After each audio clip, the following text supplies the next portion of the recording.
müəllimlər, biz keçən dərsimizdə şərq mətbəxini yazdıq, ərəb, türk. Bugün Asiya Çin mətbəxi yazacağıq. Yazın, Asiya Çin mətbəxi.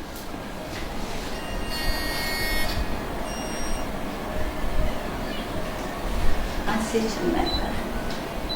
Çin mətbəxinin əsas xüsusiyyətləri, Çin mətbəxinin əsas xüsusiyyətləri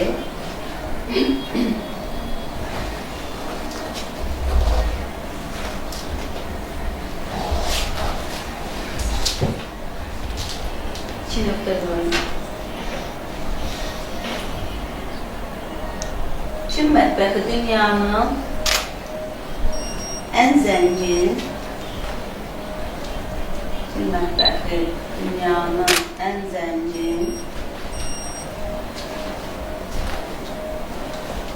və qədim mətbəxlərindən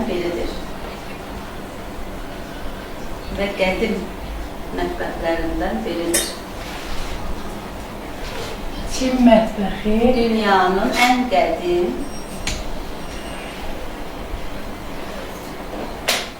və ən zəngin mətbəxlərindən biridir.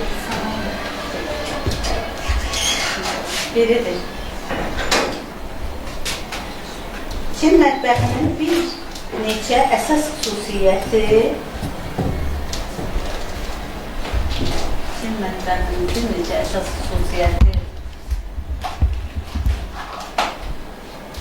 vardır.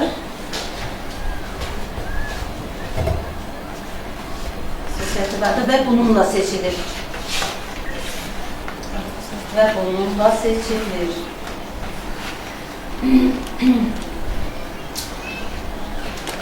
O Çinlər gibi değil mi? Çin mətbəxinin bir neçə əsas xüsusiyyəti vardır və bununla seçilir.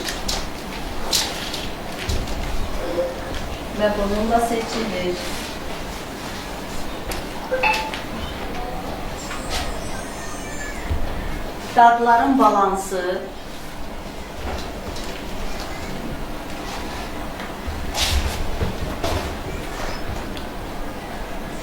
Çin mətbəxində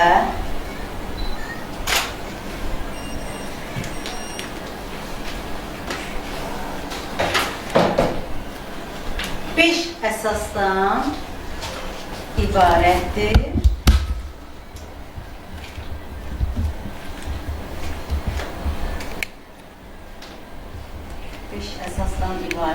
Dadların balansı 5 əsasdan ibarətdir.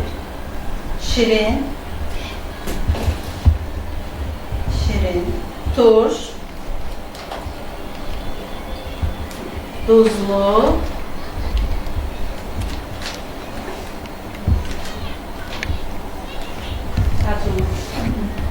acılı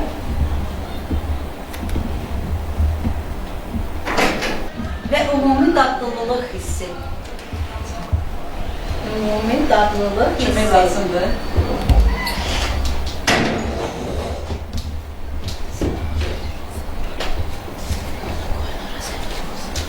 Çin mətbəxində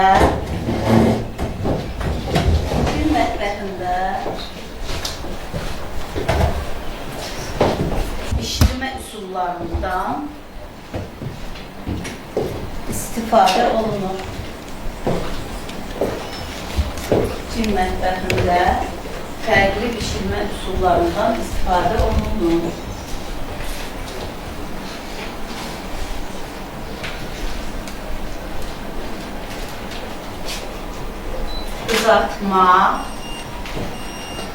Qızartma, buxarda bişirmə,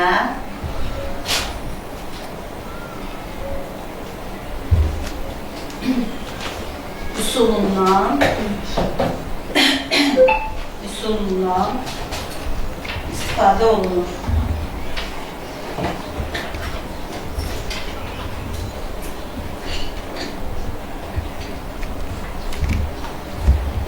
Sobada veya açık odda pişirmə. Soba nerede? sobada və açıq bişirmə üsulundan da geniş istifadə olunur. Geniş istifadə olunur.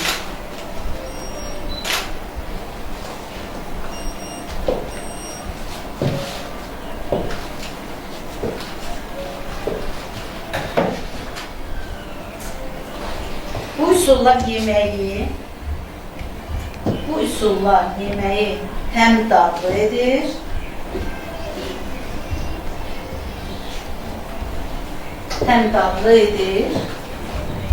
Sobada və açıq pişirmə üsulunda istifadə olunur.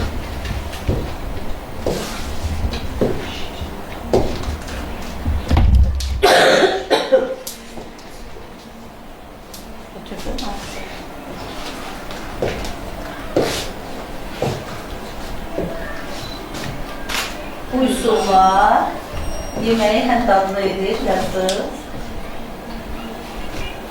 həm də qida dəyərini qoruyur.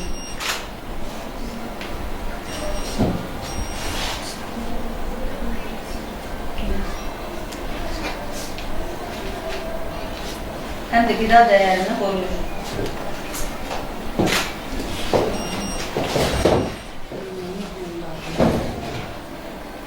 Həm də qida dəyərini qoruyur.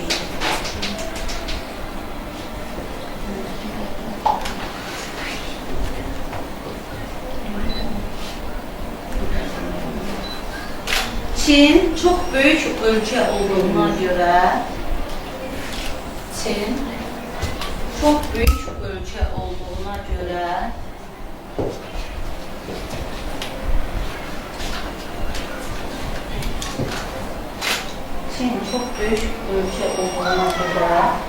mətbəxi də bölgələrə görə dəyişir.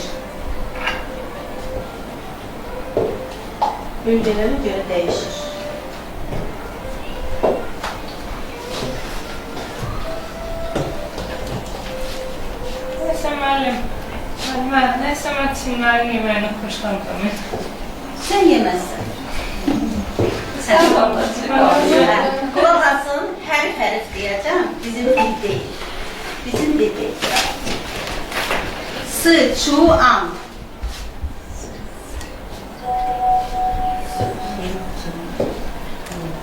Trebun çox acı və ədviyalı deməkdir.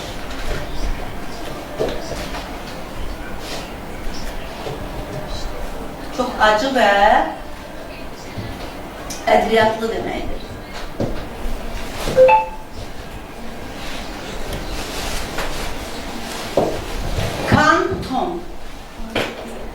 Kanton. Yenə Trebun.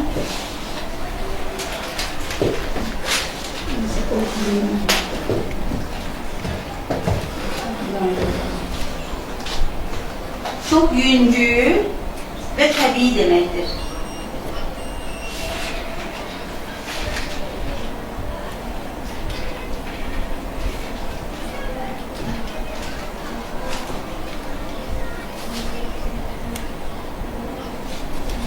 Şanxay.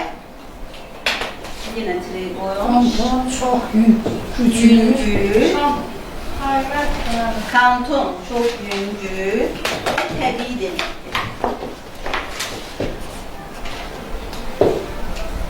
Şanxay biraz şirin dadlara üstünlük təşkil edir.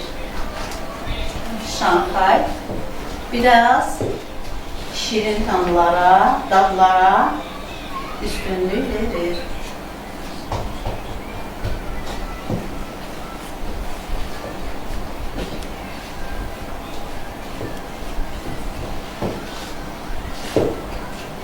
En çok istifadə olunan ərzaqlar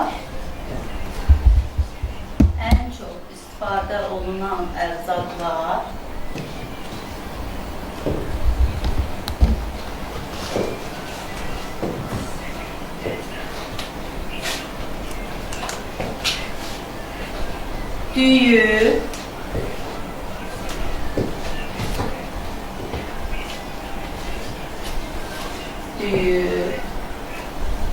erişte, mütərizədə yazın noru. N-O-O-D-L-N-O.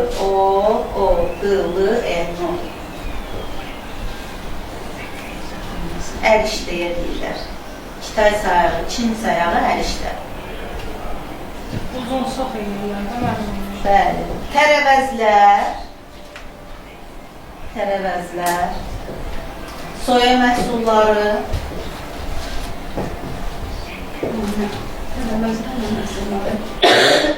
Tərəvəzlər, soya məhsulları. Soya məhsulları.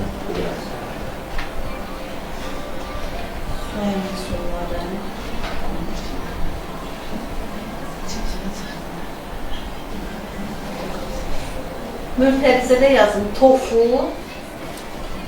soya sosu.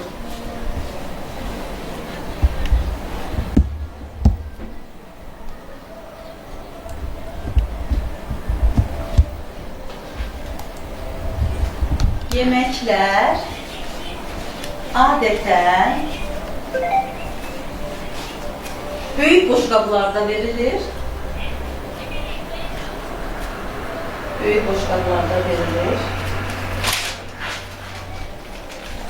Hamı birlikdə paylaşır.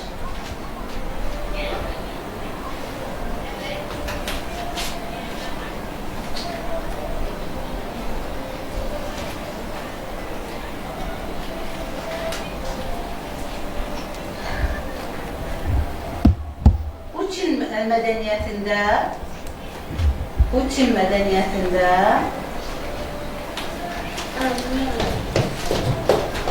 birlik və ailə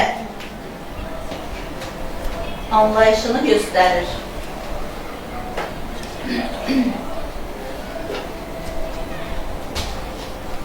Birlik və ailə anlayışını göstərir.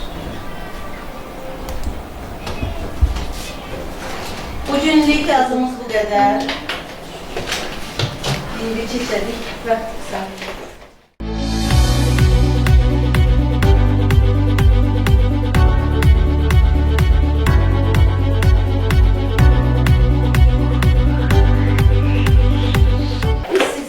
Bugün Kiev kotleti və Türk köftəsi pişirəcəyik. Bu Kiev kotletimizin ətidir, farşıdır. Bunu çəkmişik, ancaq çəkilir bu. İçinə qatılmır, duz üstüyor. Qurulur. Bu isə köftəmizin ətidir. Buna toyuq pelesi, qırmızı biber, 2 diş sarımsak, tuz istiyor, soğan vurulur. Şimdi biz Kiev kotletini başlayalım, sonra köftəni eləyək. Deməli belə, 2 yumurta, qırıq,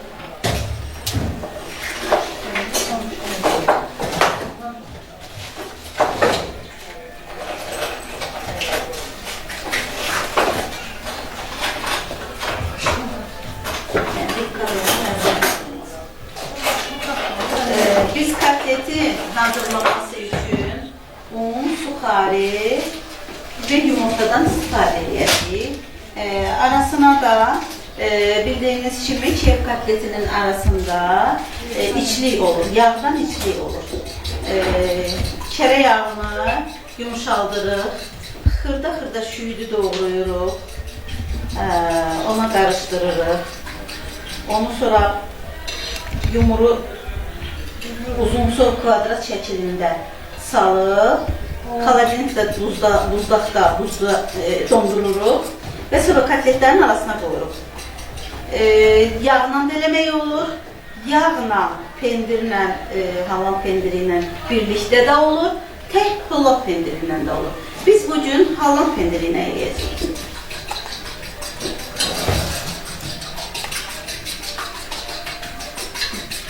Bu da bizim yumurtamız.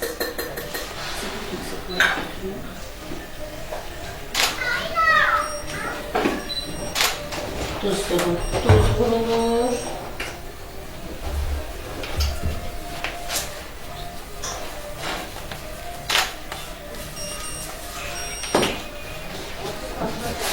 İstiyor vurulur, sözüne göre.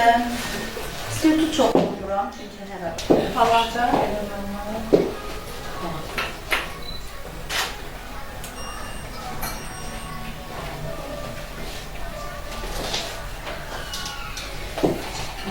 Qoyuruq arasına.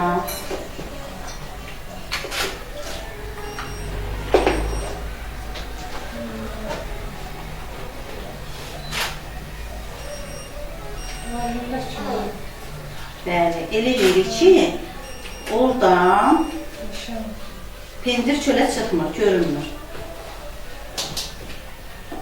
Hə. Belə hazırladıq. Bunu una batırırıq. Nə şeysə?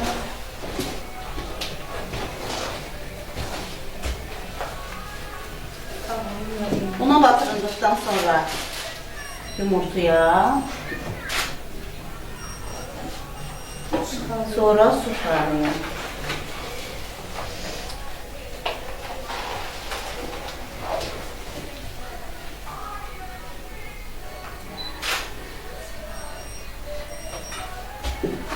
Ve yağı.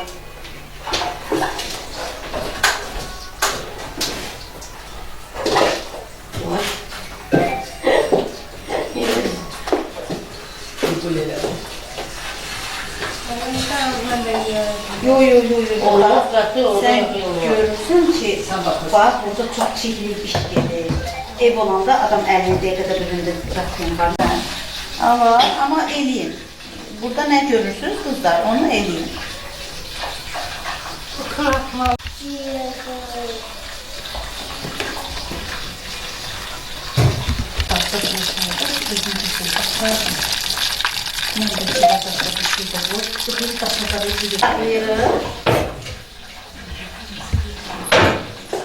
Belə əlimizə yapışmasın.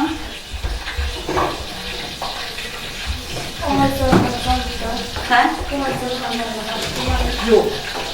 Çiğ. Onun adı çiğ katlettir. Hələ çiğ sıvı.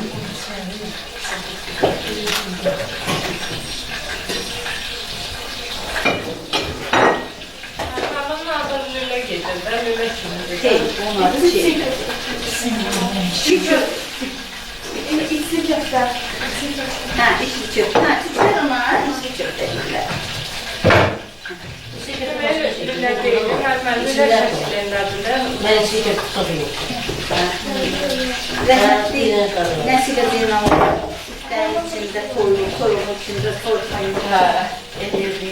Bunlar bir tane var çorbasını seviyorum. Unluyoruz. Sonra yumurtaya salırız.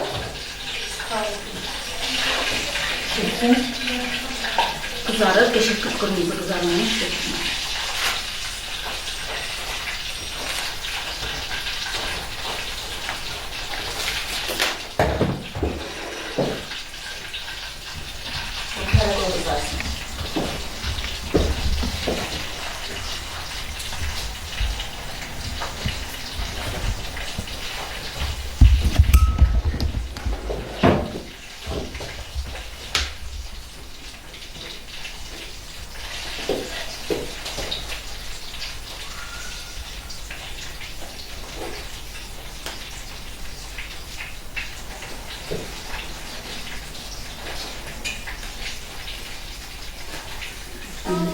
Katlesimiz pişir.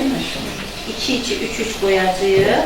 Katletler ağ renkli olmazsa, yani bu toyuq ətidir, onsuz da tez pişir. Ama ağ götürmək olmaz, katlet kırmızı olmalıdır. Tamam.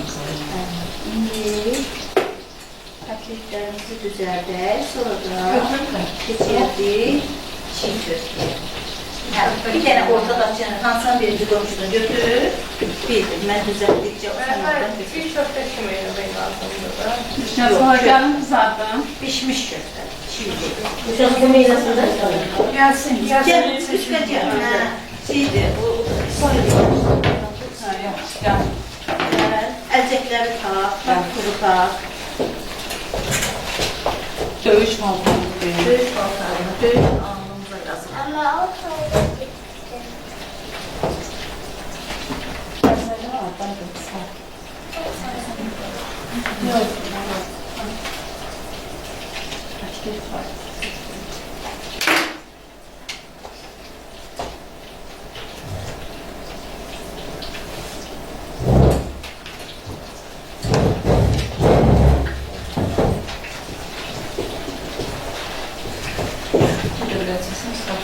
Əlinizlə kotletlərə forma verin.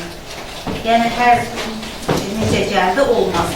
Uclar şiş olmalıdır, ortası heç bir pendir, yağ qoymuşuqsa görünməməlidir.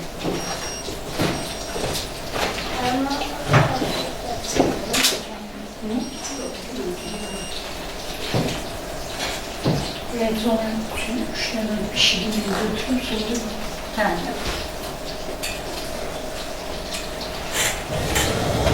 Görürsünüz.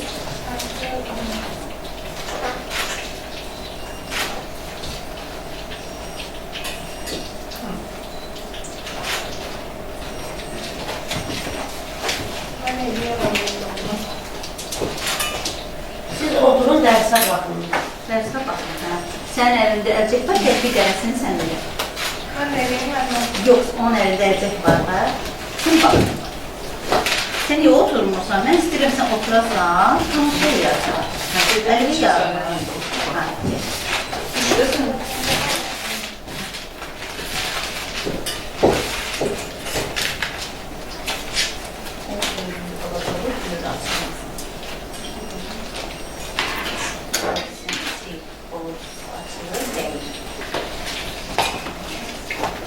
Çiçi koyacağım, çok koyacağım. Balaca onları yanına birinde vur. Yavaş yavaş elə, burada hələ olsun.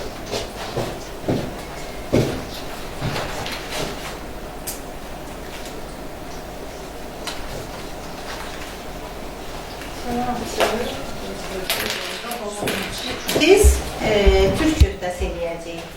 Bildiyiniz kimi sizə bayaq dedim. Nə qədər Burada bir dənə qırmızı biber, toyuq felesi, soğan, 2-3 diş sarımsaq, duz istiyor. Onun tərkibi bundan ibarətdir. Bir balaca da suxari əlavə edirik ki, onun tərkibinə biraz yumuşaqlıq, biraz qat qatsın. Bu da tuzu yoxdur, yəqin ki, tuzuna bu veririk.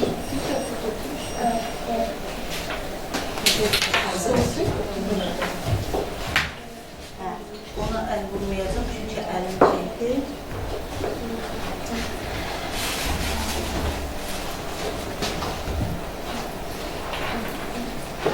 Bayaq dediyim kimi istiyotlu çox vurmuram.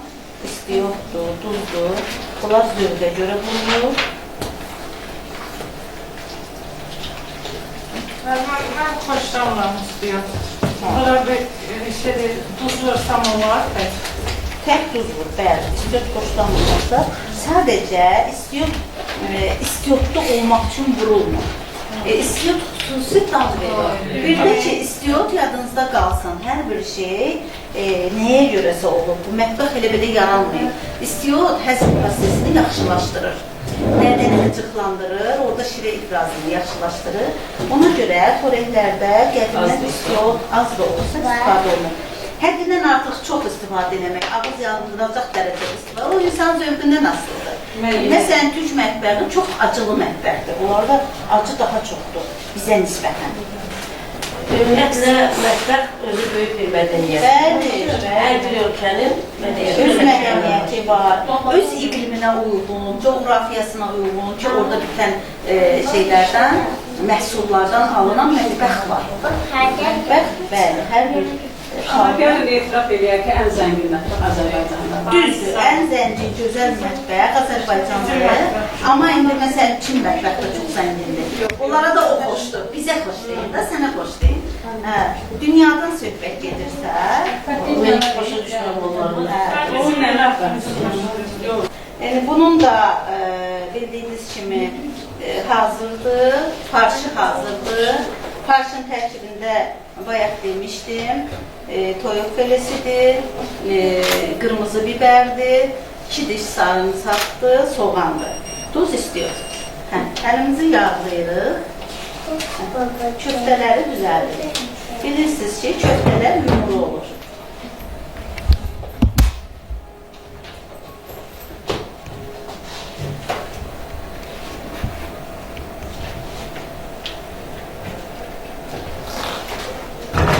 Bu bizim köftəmiz. Bunu yara pişməyə.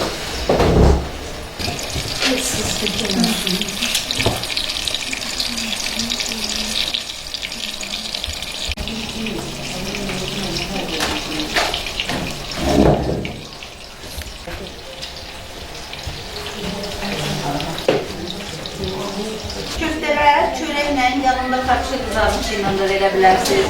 Qreçka edib, qreçkanı da üzərinə qoya bilərsiniz. Düyü süzüb, düyünü də sıvı düyünlər, aş yoxdur. Dəmləmə düyü yox, sadə düyünün yanında da həm proteindir, məsəl üçün idmanla məşğul olma, arıqlamaq istəyənlər, diyetə oturanlar üçün həm daddır, doyumlu, həm də diyetikdir. Bizim karpuz kimi sardı, buyursun hocam. Lülə kimi, lülə kimi. Yok yok, bizim karpuz sardı, önce ben bakayım. Bu köftə deyirik buna. Türkler kızılıyız. Yəni bizim dildə təkid edə bilərik, amma biz indi türk mətbəxi hər mətbəxdən olduğu üçün bu türk mətbəxindən.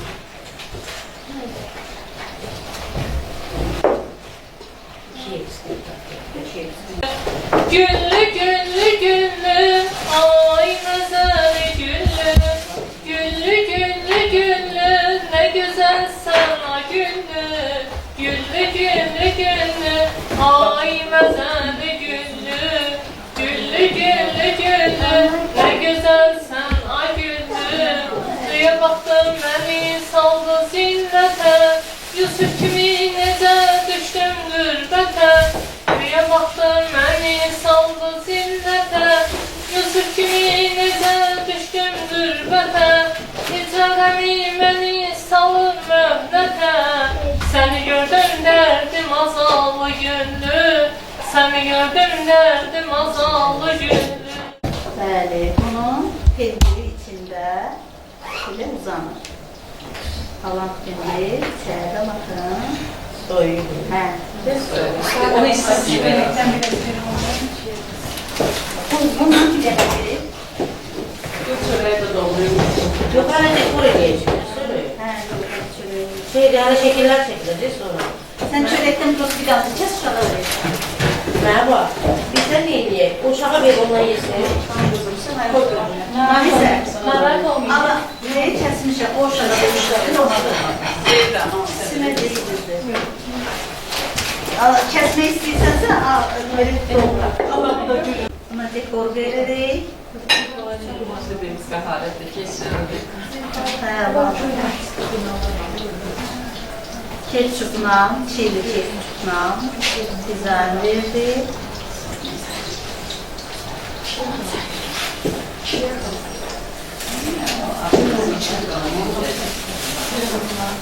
Yuvarladım giyiler.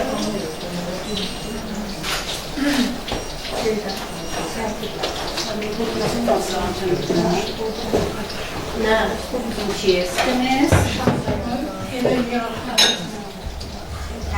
Bizim gördüğünüz kimi köftələrimiz də pişdi. Bizim köftələrimizi sadəcə çörəklə, lavaş arası, lavaşla yemək olar.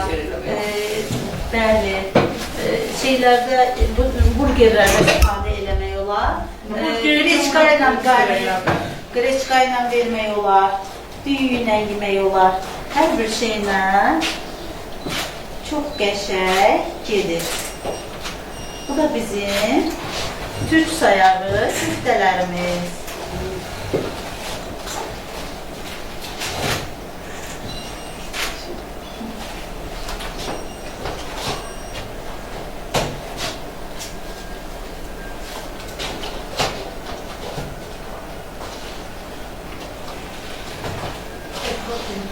Bəli. Nuş olsun. Siz də bunu hazırlayın. Mən bilirəm ki, siz bunu hazırlayın. hazırlayacaksınız. Siz de bundan da güzel alınacak. Çok